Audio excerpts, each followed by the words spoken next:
Outlet Liquor is your place to buy a case. Stock up and save when you shop the lowest prices available every day at Outlet Liquor. You never have to wait for a sale. The more you buy, the more you save. Only at Outlet Liquor. What's your outlet?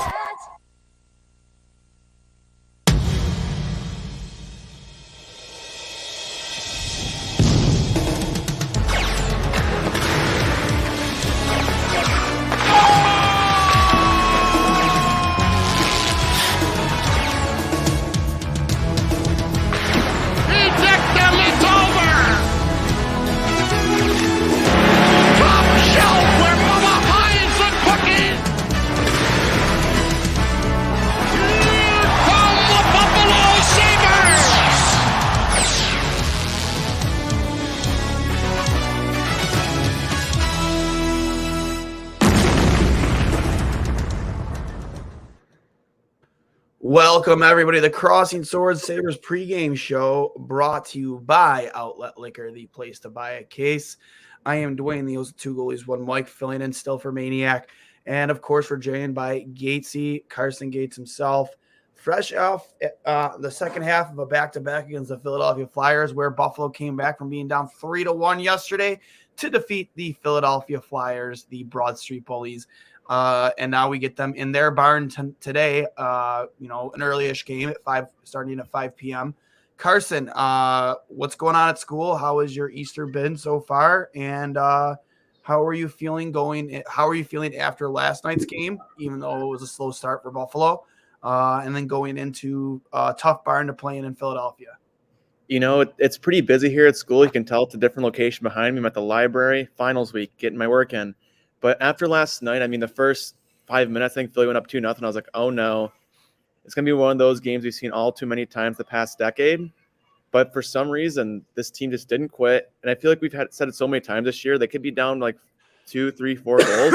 They're not going to quit. And they came back in the second period, and I think they outshot Philly like 18-3 or something like that. Just an absurd amount in that second period. And they just fought back, and honestly, it's really nice to watch a game and know that in the first 5 minutes the game's not over. And that's something that's been all too prevalent. It seems like forever now. Yeah, and that's been kind of like a reoccurring thing with this hockey team, right? Is that, whereas last year you would have felt they would have been out of more hockey game. They were out of more games. They weren't like ready to start from puck drop. They just weren't really well coached, and I think – me and Collie have talked this one time. Like, coach, you need to have a good coach. You need a guy who knows the X's and O's. But really, in reality, like at the NHL level, they know what they're doing out there. They know how to play hockey. They know systems. They know X's and O's, or at least they should. So, you're really, as a coach, you're a motivator. You're there to motivate them to get the most you can out of them. That's why I always thought Ted Nolan was a good coach, because he was a good motivator. He knew he got the best even out of mediocrity. And I think Don Granato is a phenomenal motivator. And even when the team starts slow, he finds ways to get them back in the saddle and competing. Yeah, I mean, a lot of that falls on Granato for kind of building that energy, but also culture of the team. If you have a team that knows they're down and out and don't believe in themselves, the coach can yell and do whatever they want, but it's not going to change the fact that guys like Alex Tuch have come onto this roster and just made not only the team believe, but the whole city of Buffalo believe that this group of 18 skaters can come in any night and really win a game. Yep, I agree. And for me, it's, obviously the addition. I think just culture is a huge part of it too, right? Like, we've talked this so many times, adding guys like Alex Tuch and Peyton Krebs this lineup, what it's helped do for the culture, guys that are excited to be here and excited to be given an opportunity here. Because as Peyton Krebs, Alex Tuch, he was part of the lineup, but he wasn't as big of a part of the lineup as he is here in Buffalo. And then you have a guy like Peyton Krebs, who might have struggled to get himself in the lineup, at least this season. And he's been given a huge opportunity here in Buffalo. And he's been a mainstay on this roster and on this team. And he's going to be an integral part going into next season. Craig Anderson being a leader in net.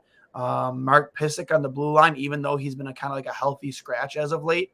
These guys have all played their part in being part of the change, right? And then you saw Josh Allen in the locker room yesterday, which was pretty cool. Like, I get it. Like, they're trying to, like, really, You saw Don Granato with Sean McDermott a game before that, and then against St. Louis, and then here you have Josh Allen.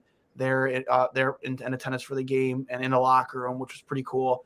I get it. Like, you're trying to replicate what you had with the Bills here with the Sabres, which I agree with. But at the end of the day, it's two different sports, two different animals. And I just hope that this offseason, which is probably one of the more important off seasons in this franchise's history, if you ask me, which, with the 3 first-round picks, the multitude of second-round picks, just the amount of assets they do have, what direction they decide to go in. Do they decide to try and go acquire somebody that's going to help them in the now? Or are they going to use all 3 of those draft picks, continue to develop, and be better suited for the future? It'll be interesting to see. And I think one thing to kind of build off that is I feel like every one of the Sabres' big players this year is having like a bounce back year and almost like a pissed off season. Like Tage Thompson was written off, Dahlin was written off, Tuck was buried on the 3rd line in Vegas, Skinner, healthy scratch last year, and this is all coming off of that season. So I'm interested to see how this team can kind of build off successes this year and not kind of go into almost like a sophomore slump per se on the season successes. And I think that'll be really big on this leadership group for guys like Tuck who've made it to the finals, have had some sort of success in the NHL to help these younger guys and these guys that may not have been most consistent throughout their career kind of stay hot going into next year in the off season. Yeah. And then we there were some quotes. It was like at Letterkenny Live. I'm not sure. Are you a Letterkenny guy? I've seen a couple episodes here and there. Yeah. So did you see that the quotes or the comments made by at Letterkenny Live? They ended it on the Buffalo Sabres. I'm not very familiar with the show. I'll see if I can bring it up real quick. But they made some really good comments in regards to the Buffalo Sabres. Hold on one second. Letterkenny. Looks like Letterkenny Live. Oh, Sabres. Bring it up real quick here. Latest. There was some stuff said about Buffalo. I guess I can't find it. Okay. Anyways, they said you're gonna love Alex Tuck. As your next. They themselves predicted Alex Tuck to be the next captain of the Buffalo Sabres. They said this comment I didn't really agree with at all. I did, but I didn't. They mentioned that Owen Power is going to be the first overall, the player that you all that Rasmus Dahlin was supposed to be 2 years ago. And for me, okay, Owen Power's a stud. He's going to be an absolute stud. But the struggles of Rasmus Dahlin aren't really on. I mean, they are and they aren't on Dahlin. If you ask me, it's more or less the fact the guy had 3 head coaches in 4 years. That means 3 schemes, 3 defensive schemes, 3 structures, 3 different cultures. What do you expect a guy to? How do you expect the guy to develop under that kind of turnover at coach? That I didn't agree with. I agree with the hype around Owen Power, but I didn't agree with that statement because I think Dahlin hasn't even arrived yet with how good he can be. He came in at 18 years old and was expected to turn around a franchise that's been fledgling for. Well, that's 8 years at that point without making the playoffs. You expect him to play every single minute of every game. That's not his game now, and especially wasn't at 18. He's a guy that needed time to kind of grow into his game, and he was unfortunately kind of thrown to the wolves each season, and you can't get that. So now it's nice that Power can able to. He had his year at Michigan. He's kind of coming in, and he doesn't have to be the saving grace. The team's having some success now, and he can just find his game, see what works for him, and build off of it. It's going to be really good for him. Yeah, I can't agree with you more. And Dahlin, I think you mentioned that Dahlin. I think we both mentioned that Dahlin was going to have a good night last night. I think he had a goal and an apple. Guy just continuously. I even said it he's on pace for 55 to 60 points. I don't care how many games are left in the season. He keeps up with a couple more of these multi-point games. He could be sniffing 55 points. Yeah, he's someone. I feel up until the past couple of months, a lot of the Buffalo Sabres fans were, I don't say fed up with him, but they expected him to score a couple goals every night. There's a certain group on Sabres in Sabres land that was about trying to run him out of town. We all know who it is. Yeah, and I've seen some outlandish things said in those Facebook groups, and the Dahlin slanders has been a pretty prevalent one. But recently, people are starting to kind of appreciate his game and kind of understand, the things that work for him. And I think he's just gotten a lot more confident in his game, which has been super cool. It's all for him. It was all the game within the game. It wasn't the inability to do it. Everything was just like up here with him. Like it's just being able to go from one coach to another, finally having some stability and some good culture around him. And that's just the game within the game, man. Just everything that like helps bring you confidence and swagger and just that ability, to have that confidence when you're moving the puck, to not hesitate, to not question yourself. You can see he does not question himself anymore at all. He has been let off the leash, and it has been absolutely glorious. And with the game he plays, he cannot be on it. Like he needs to be comfortable and make these plays that no one else can make. Like you're expecting a guy to play the game that you draft him to play and then do something totally different. Like you can't expect that out of a young kid. And thankfully, it seems like Granato's just like let the kids play. I mean, they're letting them play hockey. Owen Power, like started the game, having fun, zipping pucks around.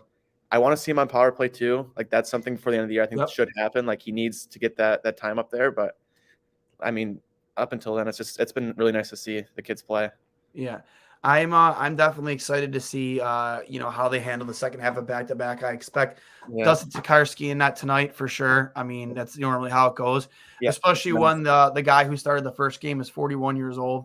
I wouldn't expect him to play the second half of a back-to-back, especially in a season that's lost, if that's what you want to call it, where you don't want to risk the guy getting hurt or anything like that. Especially last night's game got very physical, very chippy. I mean, it's nice to see that the Sabres team have that grit and sandpaper, especially down 2-0. They didn't fold over. They didn't fall on themselves. No, they didn't. And that's Detroit, been a theme with them for the last 2 months, man, is they don't fold. They don't pack it in once they're down by 2. Like they continuously go out there and they push hard and they don't give up on themselves. They don't give up on each other. And that's huge. That is absolutely huge. I think the Chicago game, like 3 weeks ago, and they're down 4-0 or whatever, and they came back and won the game. Yeah, like that's not out of games. They're not out of games anymore. It's great to see.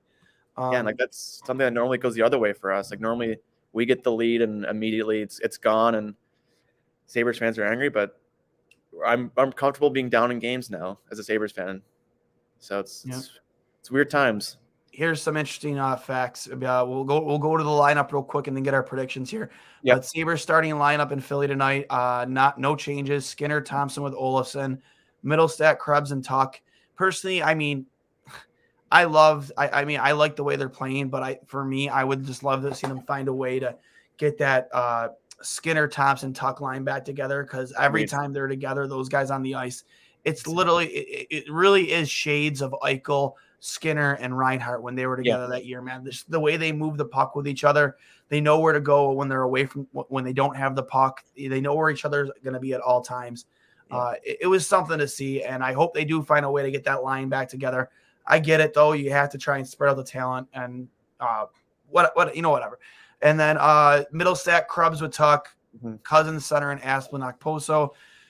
Gergensen centering, Hinestroza, Bajork, and then Samuelson and Dahlin together. Power, Jokiharju, Bryson, Fitzgerald, Tokarski goal. I mean, I still understand why Pysyk is still being scratched. I don't know. Is there any updates on that? Is there an injury that we don't know about? Or I'm assuming Granato's just had the win last night. Roll same setup, no let up, and let the kids play. And that too. I just it is what it is, and unfortunately, you know what that tells me, though? You know what that tells me? They plan on bringing Mark Pysyk back. Yeah, I think they really do. I think they do. I think this is really them just wanting to get a better look at Bryson and Fitzgerald to see if they're part of they're part of the solution going forward, or B, really showcasing them, for the possibility of maybe a trade. I don't know. Yeah, from everything you've heard about Mark Pysyk from Don Granato, the team itself, Kevin Adams, it just seems they're really high on him and his ability to lead. And I bet you they plan on bringing him back. That's just my opinion, because I don't see why you would continuously scratch that particular guy right now, other than to really get a better look at guys like Bryson and Fitzgerald. Yeah, I think they definitely need a better look at, because last night, especially the first period, it was piss poor to say the least out of that bottom pairing. And Yep, they had a rough they go. they had some lapses on their own end, so maybe tonight they can kind of pull it together. And I mean, they've both shown flashes of being capable, like bottom pairing defensemen. It's just if they can do it together, or someone's got to step up. I agree. And then also from Lance Lyasowski a few minutes ago, Matthias Samuelsson in the starting lineup. He grew in nearby Voorhees, New Jersey.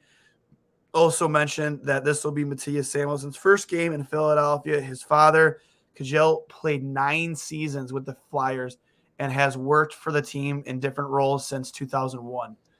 Pretty cool stat, or a pretty fun fact, pretty cool fact in terms of Samuelsson and his lineage. That's pretty cool. But with that being said, puck's probably already dropped or getting ready to drop, if not already dropped. Let's try and get our predictions here. Yeah. Oh, it was a lot lighter when we first started the episode in my room. It's gotten a little darker. A little darker, okay. In Western New York. Little Sabres after dark. Tonight, I think it's tough to win back-to-back games, especially in the second ones and the other team's turf. But I really love Dustin Tokarski as a person, but as a goalie, he scares the daylights out of me. Who doesn't he scare? Yeah. I'm going to go nice. It's going to be a 5-4 win for the Sabres in overtime. And Matthias Samuelsson, in his return back to Philly, is going to have a monster game on the back end. And he's going to get a goal tonight. And I think Skinner's also going to play well again tonight and keep it going for him. I think Tage keeps up his hot hand. I think he scores another tonight. I think Dahlin gets on the board too, maybe with a couple apples. I think Olofsson is going to continue the hot hand too. I'm going to predict a 4-2, or actually, you know what? I'm going to go 5-3 Sabres victory tonight. I just don't have any faith in the Flyers. They've lost 12 out of the last 14. What's up? They've lost 12 out of the last 14 games now. Yeah, they're terrible. Yeah. They're really bad. And that's coming from a Sabres fan. Yeah, but listening, everybody, we'll let you guys get the puck drop here. Remember, thanks for watching the Crossing Swords pregame show. Follow Trade Rec Sports at 2 Goalies 1 Mike at Crisis Swords. And, of course, myself at Duane S39 at Gatesy35, I believe. Yeah, that's it. At Gatesy35, correct? Yeah. Yep. And, I'll hang up and listen. And 3 words, everybody. Let's go, Buffalo. Let's go, Buffalo.